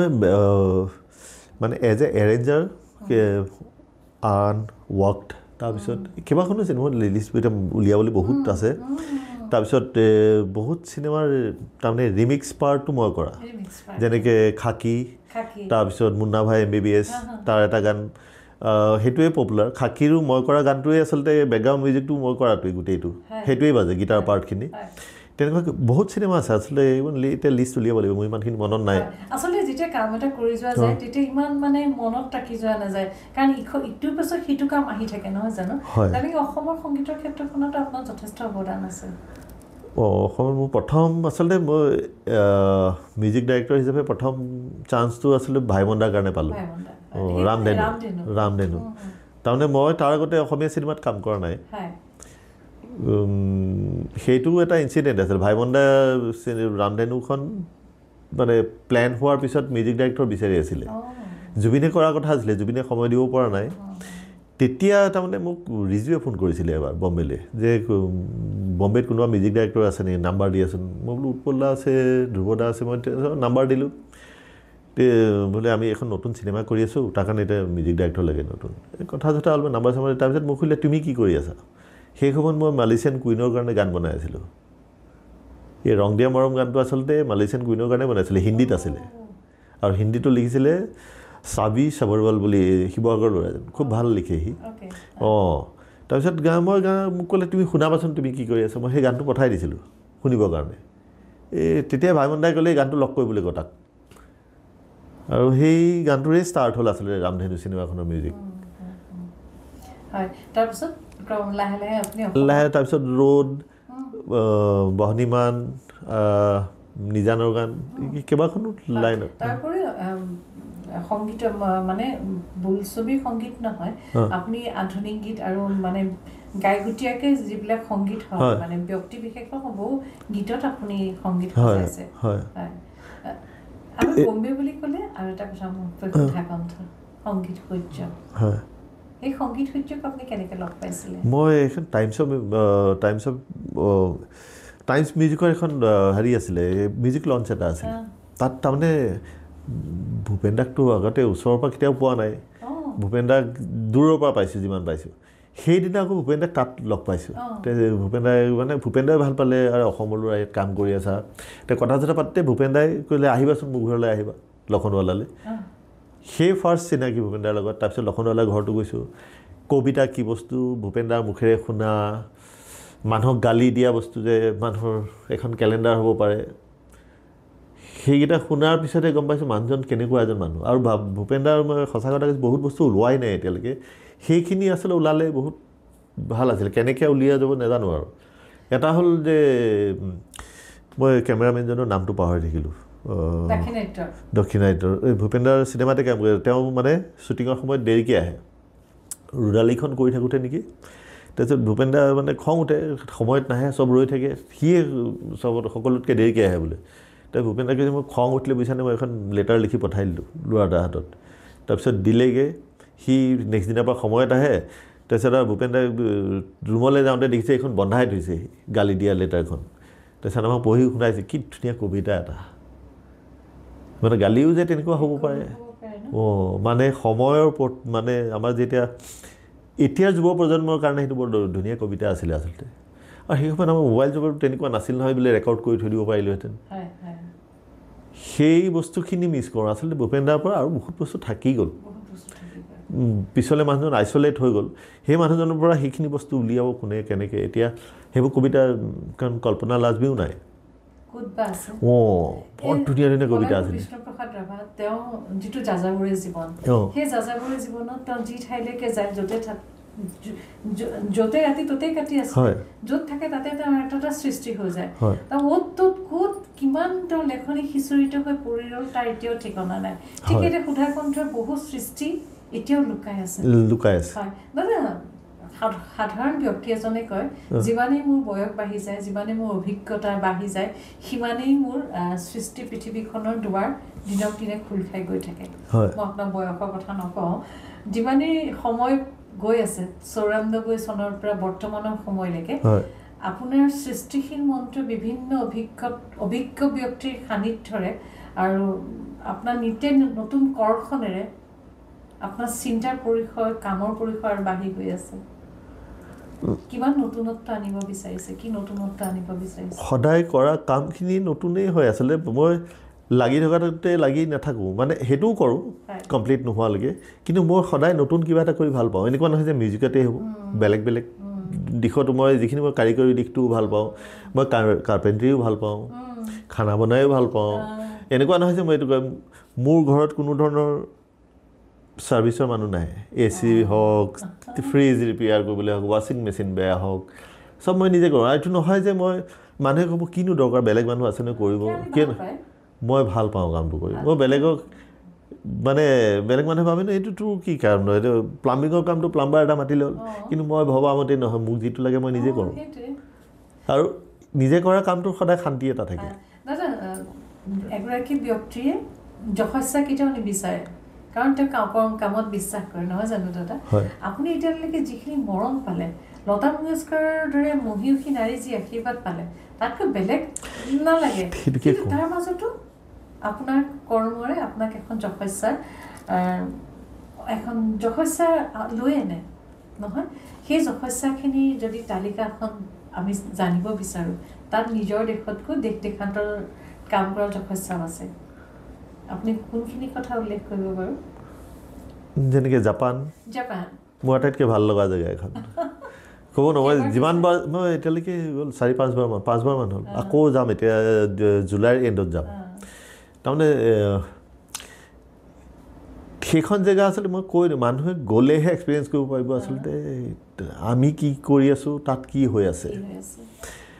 আমাৰ কিছুমান কথা নকওঁ কণ্ট্ৰভাৰ্চিয়েল হৈ যায় আচলতে কথাবোৰ মোৰ এণ্ট্ৰিটো কৈছোঁ মই তালৈ যাওঁতে তাত প্ৰথম গৈছিলোঁ সিহঁতৰ মানে এটা মিউজিক প্ৰডিউচাৰ এজন আছে চুকু বুলি তাৰ মিক্সিঙৰ কাৰণে গৈছিলোঁ ফাৰ্ষ্ট যাওঁতে ষ্টুডিঅ'টো সিমান এটা মানে ভালকৈ প্লেন কৰা নহয় ষ্টুডিঅ'টো সি বনাইহে থৈছিলে তেতিয়া তাক কৈ আছিলোঁ এইটো মানে স্পীকাৰ পজিশ্যনটো ঠিক হোৱা নাই বা ৰুমটোৰ লগত প্লেনিং ঠিক হোৱা নাই সি মোক ক'লে তই ষ্টুডিঅ'ত মোক বনাই দে নেক্সট টাইম নেক্সট গ'লোঁ মিক্সিঙৰ প্ৰথমবাৰ গ'লোঁ মিক্সিঙৰ বাবে নেক্সট গ'লোঁ তাৰ ষ্টুডিঅ'টো বনাবলৈ ময়ে কাৰ্পেণ্টাৰ মই ৰেকৰ্ডিঙো কৰোঁ তাৰ লগত আকৌ মিউজিকৰ কামো কৰিব লাগে তাৰপিছত খানাও ময়ে বনাওঁ কাৰণ সিহঁতৰ টাইপত খানাবোৰ খাই দিব নোৱাৰোঁ মই সেইকাৰণে কিটচেনটো মোৰ সেই ৰুমটো সেইটোৱে ভাল পাওঁ যে কিটচেন এটা আছে তাত আৰু সিহঁতি মোৰ মতে বজাৰ পাতি কৰি থয় আৰু মই বনোৱা খানা খাবলৈ ৰৈ থাকে কেইবাটাও মাতিও থয় তাৰমানে সিহঁতি সেই ষ্টাইলটো তাহাঁতি নাপায় মিছ কৰে গতিকে তাত এজন কাৰ্পেণ্টাৰ এজন আহিছিলে লগত সি এদিন চকুক সুধিছে মানুহটো আচলতে কি কৰে চকুৱে ক'লে মিউজিক কৰে প্লাছ কৈছে নহয় এই দেখোন চ'ল্ডাৰিঙো কৰি আছে এইটো মিউজিকৰ কাম কৰি আছে খানাও বনায় কাৰ্পেণ্ট্ৰি কামো কৰি আছে তেতিয়া মানে কি হৈছে জাপানত নৰ্মেলি মানুহবোৰ মানে এটা ইউনিডিৰেকশ্যনেল যিটো মানুহ যিটোত এক্সপাৰ্ট সেইটোৱে কৰে মানে এনেকৈ চব কাম কৰা মানুহ নাথাকে কিন্তু আমাৰ ইণ্ডিয়ান মানুহবোৰ মেক্সিমাম তেনেকুৱাই পায় সেইকাৰণে ইণ্ডিয়ানবোৰ গৈ বাহিৰত পটককৈ এষ্টাব্লিছ হ'ব পাৰে সোনকালে আৰু মানে ইমান ষ্ট্ৰাগল কৰিব নালাগে আমাৰ মানুহে সেইটো স্কিলটো আছে আমাৰ মানুহৰ আচলতে আমাৰ এডুকেশ্যন লাইনটোত মই যে কৈছোঁ স্কিল ডেভেলপমেণ্ট এটা থাকিব লাগে আমাৰ মানুহৰ অভাৱ নাই ইণ্ডিয়ান মানুহৰ ব্ৰেইনটো চবেই জানে আৰু ইণ্ডিয়ান বুলি ক'লে এটা ভাল ৰেচপেক্ট আছে বাহিৰত মানে কামত আৰু আমাৰ সিহঁতি এটা আচলতে আমাৰ মানুহৰ ভাগৰ নাই বুলি কয় কৈছে তহঁতৰ ইণ্ডিয়ান কৈছে তই গোটেই ৰাতিটো কাম কৰ এতিয়াও কাম কৰি আছ মোৰ এটা 15 দিনৰ কাৰণে যাম 15 দিনত শেষ কৰিব লাগিব নহ'লে আকৌ ভিজাৰ প্ৰব্লেম আহিব সেই বস্তুবোৰ সিহঁতি আচৰিত দিছে কেনেকৈ ইমান এনাৰ্জি থাকে তহঁতৰ মানে কি খাওঁ বোলে তহঁতি যি খাওঁ আমি সেয়ে খাওঁ আৰু এই বস্তুবোৰ আচলতে মোৰ যিখিনি বাহিৰত যিমানখিনি কাম কৰিছোঁ মোৰ কামৰ কাৰণেহে কামখিনি হৈছে বা নাম বুলি নহয় মোৰ কামটোৰ কাৰণেহে পিছত মোৰ নামটো লৈ মাতে মোৰ নামটো কোনোবাই কৈ দিয়াৰ কাৰণে মোক মাতিব সেইটো নহয় বাহিৰত মানে যিটো কাম যেনেকৈ কোনে কৰি দিয়ে সিহঁতৰ ছেটিছফেকশ্যন এটা থাকিব লাগিব সেই কামটোত আৰু কাৰণে এতিয়া কিবা এটা দৰকাৰ হ'লে মোলৈহে ফোনটো কৰিব মইহে গৈ কৰি দিব লাগিব হয় হয় হয় সেইটো বহুত ডাঙৰ কথা তাৰ উপৰি আৰু বিদেশৰ কোন কোন ঠাইলৈ আপোনাৰ মোৰ গ'লোতো বহুত জেগাত কিন্তু মিউজিকৰ কামৰ প্ৰথম আচলতে মোৰ মালয়েছিয়াৰ পৰা ষ্টাৰ্ট হৈছে মালয়েছিয়া কুইনৰ কাৰণে মই ক'লোঁ নহয় ৰামধেনু সেই মালয়েছিয়া কুইনৰ কাৰণেই ষ্টাৰ্ট হ'ল আৰু মালয়েছিয়াত আকৌ মানে মিউজিকৰ টেষ্টটো এনেকুৱা 90s আগৰ মিউজিকবোৰ ভাল পায় তাত মই প্ৰথম আহোঁতে মোক মিউজিক কৰিবলৈ ক'লে মই একদম নতুন টাইপৰ গান চান হ'লে নুশুনিলে গানকেইটা মোৰ কি হ'ল মানে ভালেই নাপালে সিহঁতে কৈছে এনেকুৱা লাগিলে তোৰ লাগিলে আকৌ বাহিৰলৈ যাম মানে হিপ হপ হিপ টাইপ তাৰপিছত ভাবিলোঁ আচলতে মুগুলি আহিছে মানে মোৰ টাইপৰ কিবা এটা মই ৰিমিক্স টাইপ ভাবি থৈছিলোঁ নহয় মেলডিক কিবা লাগে মই গান কিছুমান লাইনত শুনাওঁতে যিকেইটা গান শুনাব খোজা নাছিলোঁ সেইকেইটা গানৰহে ৰেফাৰেঞ্চ কৰি পঠায় যে আমুক গানটো যে শুনাইছিলি তাই গুণগুণাই গাই পঠায় মই তেতিয়া ভাবিছোঁ মানে কম্প'জিশ্যনবোৰ সেই মেলডিক কম্প'জিশ্যনবোৰ ভাল পায় আৰু পুৰণি 80s 90s টাইপ তাইলৈ বনোৱা গান চব মোৰ তেনেকুৱা টাইপে আছিলে মানে আমাৰ 90s 80s মাজত যিখিনি কম্প'জিশ্যন তেনেকুৱা টাইপৰ আৰু সেইখিনিয়ে ভাল পায় এতিয়াও তেওঁলোকে কিন্তু সেই সময়ৰ গানখিনিহে শুনে দেই নতুনবোৰ ইমান ভাল নাপায় দাদা এটা সময়ত আছিলে অসমখন আপুনি ইতিমধ্যে কৈছে অসমখন হাবিতলি এখন ঠাই বুলি ভাবিছিলে অসমখনতে মানে ইমান সংগীতৰ এটা ইমান সুন্দৰ এখন যে ক্ষেত্ৰ আছে বহুতে নাজানিছিলে কিন্তু আজি সেই পৰিৱেশ একেবাৰে সলনি হ'ল আৰু এই যে সলনি হৈ গ'ল সেই সলনি হোৱাত আপোনালোকৰ বহুখিনিয়ে অৰিহণা আছে এতিয়া অসমৰ সংগীতৰ জগতখনক লৈ সৰ্বভাৰতীয় স্তৰৰ প্ৰতিষ্ঠিত সংগীত শিল্পী সংগীত পৰিচালক গায়ক তেওঁলোকৰ চিন্তাটো কেনেকুৱা আগতে এনেকুৱা আছিলে অসমখনৰ পৰা আমি যাওঁতে মানে প্ৰথম ৱেলকাম টু ইণ্ডিয়া তেতিয়া আমি ভাবোঁ ৱেলকাম টু ইণ্ডিয়া আমিতো ইণ্ডিয়ানেই হয় মানে তেওঁলোকৰ মতে অসমখন কিয় বাহিৰৰ জেগা মানে নাজানো তেওঁলোকৰ জিঅ'গ্ৰাফিকেল নলেজটো তেনেকুৱা নাছিলে তেওঁ চাইনাৰ লগত লিংক টাইপ বুলি ভাবে অসমখন মানে তহঁতক চাগে সোধে তহঁতক ভিজা লাগে চাগে আহিবলৈ আমি বুজাওঁ নহয় অসমখন ইয়াতে আছে সেই সময়ত তাৰমানে ভাল ভাল জিংগল লাইনত থকা এজনে মোক সুধিছিলে যে তহঁতৰ গুৱাহাটীৰ পৰা কিমান দূৰ অসমলৈ মই বোলো যেনেকৈ বম্বেৰ পৰা মহাৰাষ্ট্ৰ যিমান দূৰ তেতিয়া কৈছে মানে কি গুৱাহাটী কেপিটেল বোলো অঁ তেওঁলোকৰ নলেজটো তেনেকুৱা আছিলে আৰু সেইটো আচলতে দুখ বাহিৰৰ মানুহ তেনেকৈ গম পাবলগীয়া একো নাছিলে বা আমাৰ এক্সপ'জ হোৱা নাছিলে ইয়াতে টেলেণ্টবোৰ এনেকৈয়ে আছিলে বাহিৰলৈনো কিমান ওলাই গৈছে যোৱাৰ পিছত এতিয়া কিন্তু অসমৰ মিউজিচিয়ান বুলিহে ৰেফাৰেঞ্চ এটা দিয়ে মোক যদি কোনোবাই ফোন কৰে যে দাদা মোক এজন মানে ইঞ্জিনিয়াৰ লাগে তাৰপিছতে লগে লগে কিন্তু অসমৰ লাগে নৰ্থ ইষ্টৰ লাগে তহঁতৰ ভাল সেইটো কৈ দিয়ে আকৌ মিউজিচিয়ান হ'লেও যদি কওঁ নৰ্থ ইষ্টৰ মিউজিচিয়ান অডিশ্যনো দিব নালাগে লগে লগে চিলেক্ট মানে শুনামতে মুম্বাইত যিসকল শিল্পী আছে বাদ্যযন্ত্ৰীয়ে হওক বা গায়ক বা তেওঁলোকৰ এটা সাংঘাতিক নাম আছে আৰু তেওঁলোকৰ আৰু এটা বিশেষ নাম আছে তেওঁলোক কথা কম কয় কামত তেওঁলোক বিশ্বাসী কাৰণ প্ৰত্যেক ঠাইৰে এটা এটা বৈশিষ্ট্য থাকে উত্তৰ ভাৰতীয়সকলৰ কথাৰ যিটো পৰিমাণ কামৰ পৰিমাণটো অকণমান কম কিন্তু আমাৰ উত্তৰ পূৰ্বাঞ্চলৰ শিল্পীসকলৰ কথা নাবাদে কথা কম কাম বেছি সেই এটা খুব ভাল লগা কথা দাদা আকৌ আমি সেই সন্মানৰ কথালৈ আহোঁ আপোনাৰ কৰ্মই আপোনাৰ চিনাকি আৰু নতুনক আপুনি আগবঢ়াই লৈ যোৱাৰ আপোনাৰ যি প্ৰচেষ্টা সেয়া আপোনাৰ জীৱনৰ আটাইতকৈ ডাঙৰ স্বীকৃতি বুলি আমি ভাবোঁ তথাপি আনুষ্ঠানিক স্বীকৃতিয়ে এটাই মানুহক কামৰ ক্ষেত্ৰখনত আগবাঢ়ি যাওঁতে যথেষ্ট অনুপ্ৰাণিত কৰে আপোনাৰ জীৱনৰ সেই স্বীকৃতিখিনি আপুনি কেনেধৰণে আপুনি বিবেচনা কৰে মই একদম সঁচা কথা কওঁ মই যে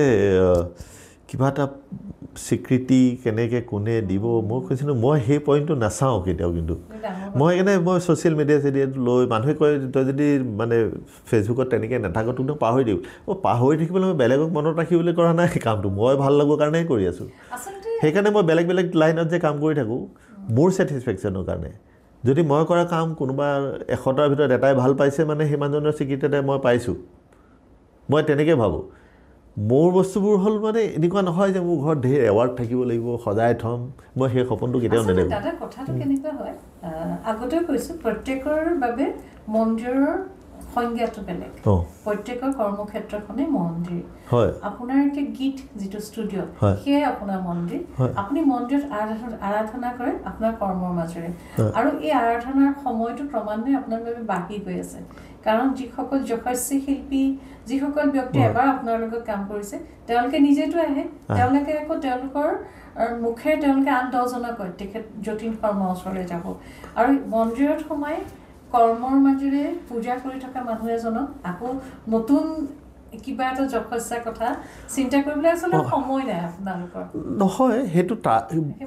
কিছুমান লগো পাওঁ মানে কিছুমান টাৰ্গেটো হৈ যায় যে লাইফত আমুকটো লাগে মোৰ সেইটো জীৱনত কেতিয়াও টাৰ্গেট নাছিল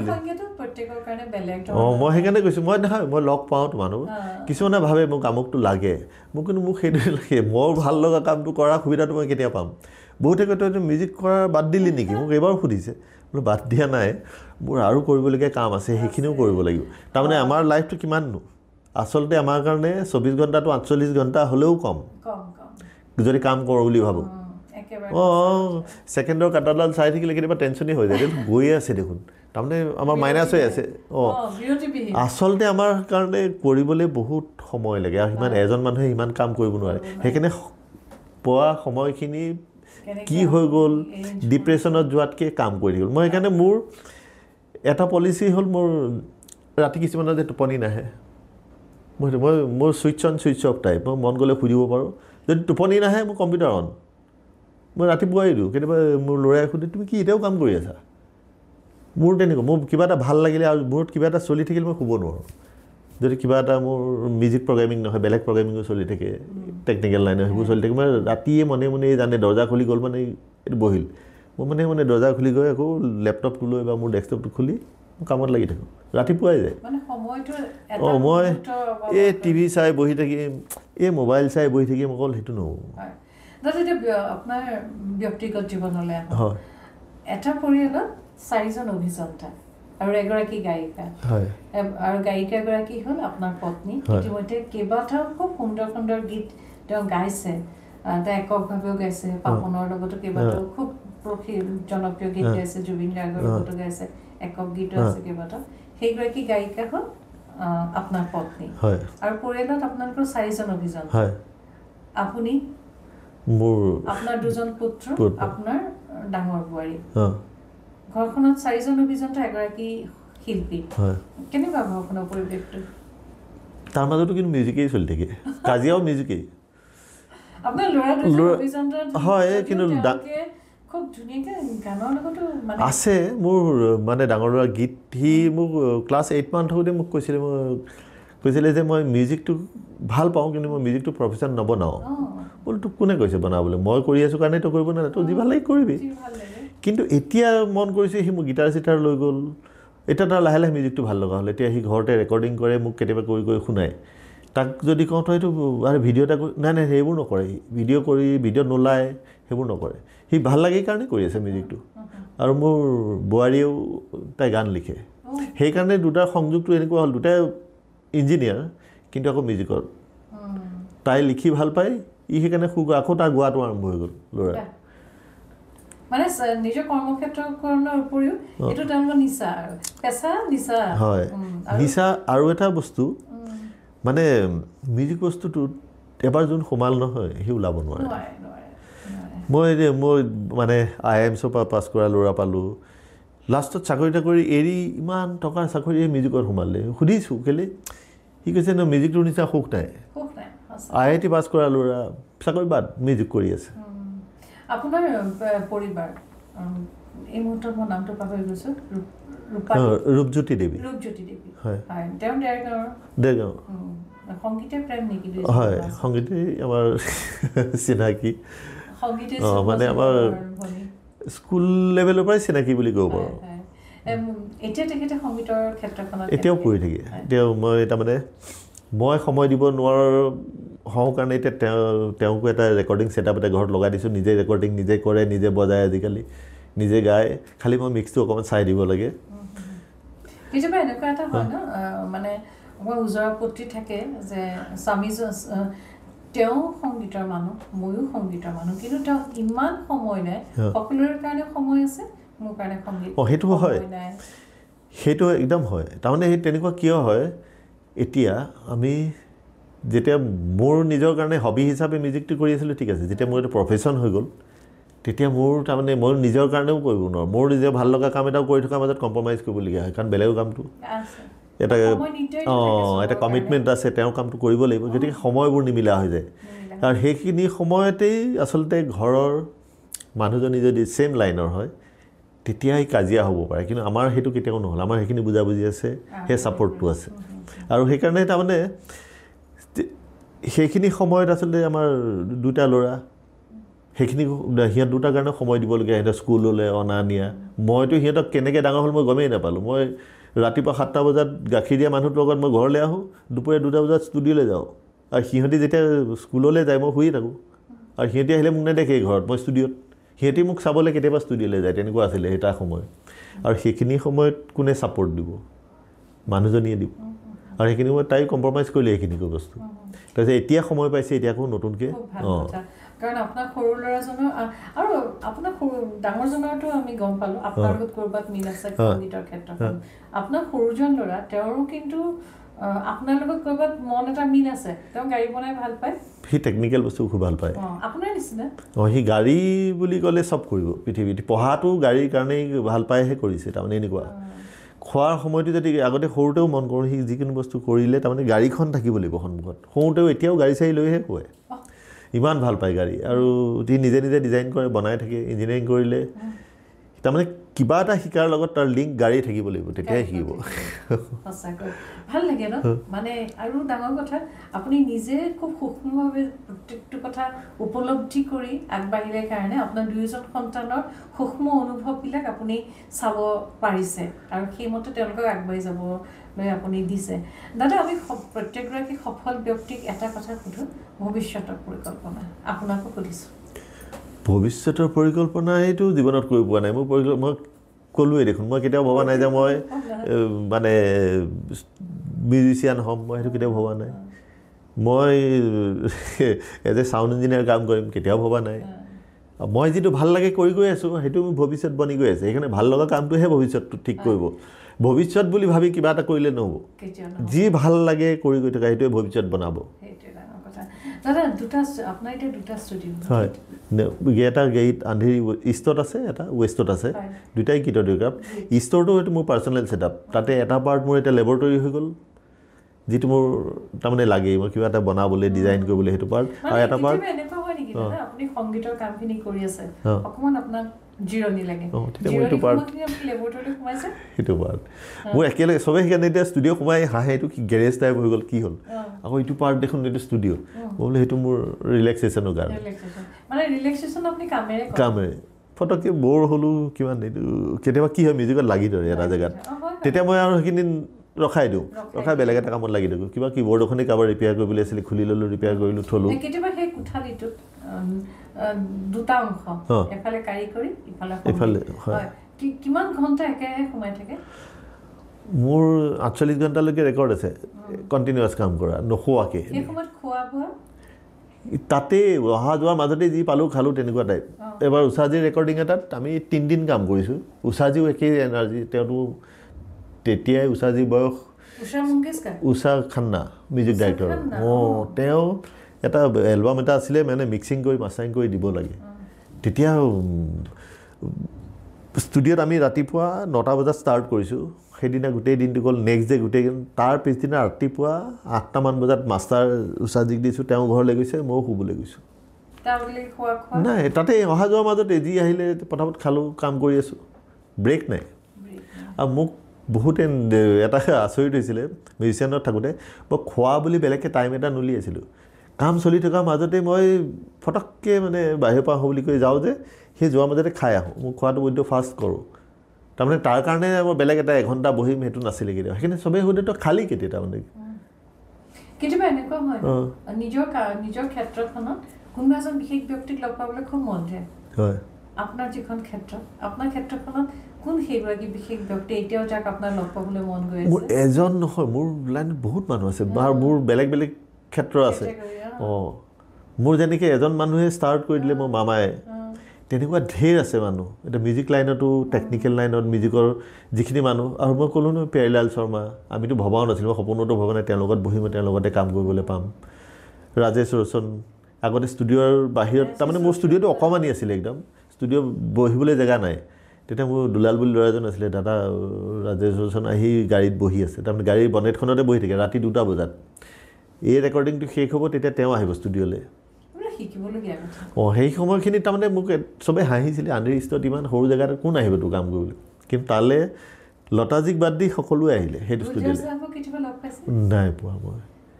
মানে দূৰৰ পৰা পাইছোঁ লগ নাপালোঁ সেইটো সাৰ্থক হ'ল ইয়াৰ পাপনে মানে গুলজাৰ এটা লিখা গীত নিজে কম্প'জ কৰি এটা আৰু গুলজাৰ স্পেচিয়েলি পাপনৰ কাৰণে লিখিছিলে সি নিজে কৈছে এইবাৰ আৰু কেতিয়াবা মই ভাবোঁ অনুপ জেউলতা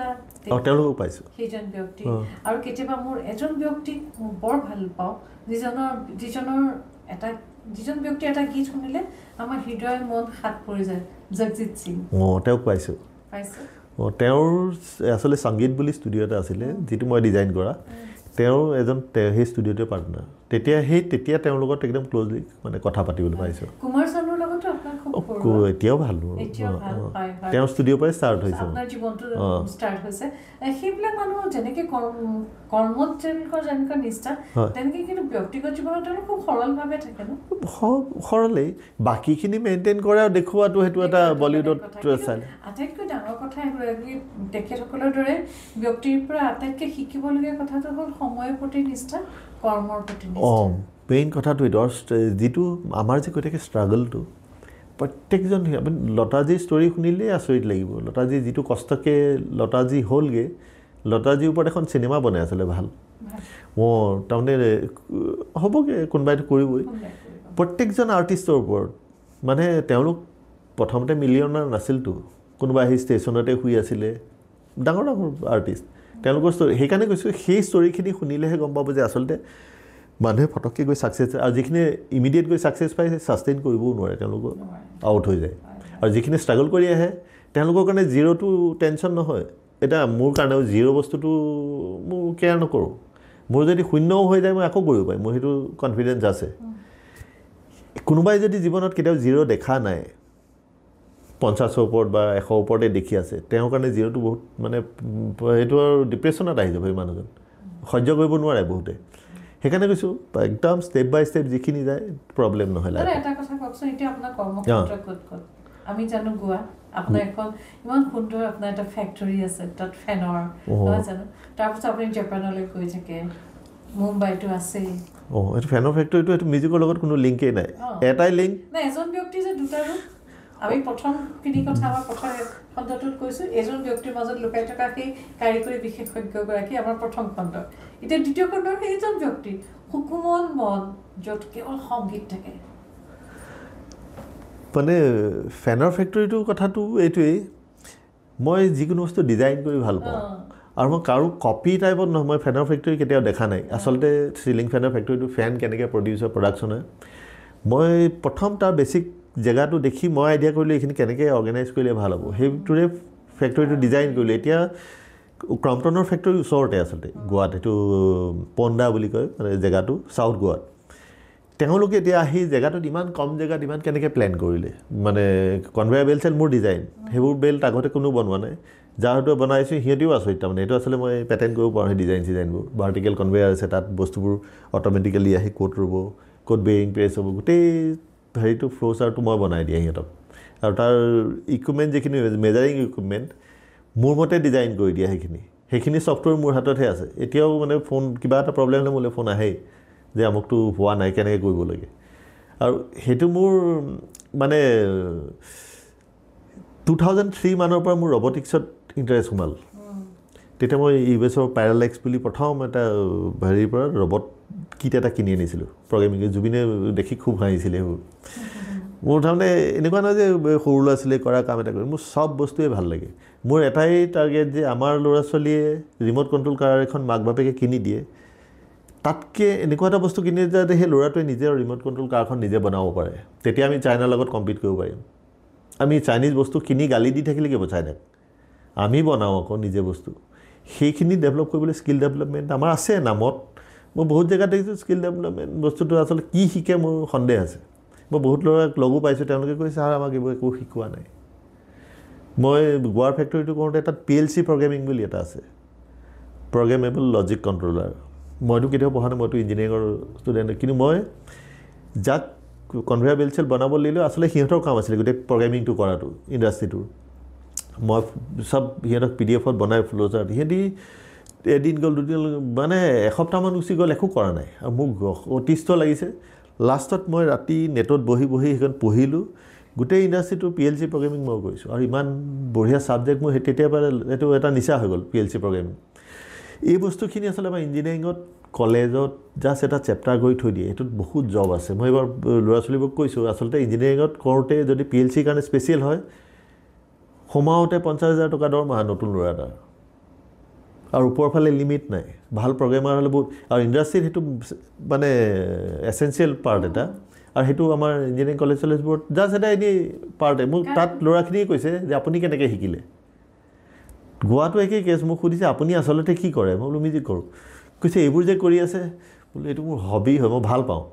কৈছে PLC প্ৰগ্ৰেমিং আপুনি ইঞ্জিনিয়াৰিং কৰিছিলে বোলো নাই কৰা আৰু যিটো ল'ৰাই সুধিছে সি IIT পৰা পাছ কৰা সি তেতিয়া মোক কৈছে যে আমাৰ IITটো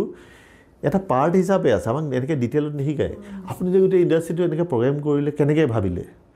মই বোলো সেইটোৱেই মানে প্ৰগ্ৰেমিং বস্তুটোৱে এইটো হ'ল মোৰ ব্ৰেইনত থকা বস্তুটো মই মেচিনলৈ ট্ৰেন্সফাৰ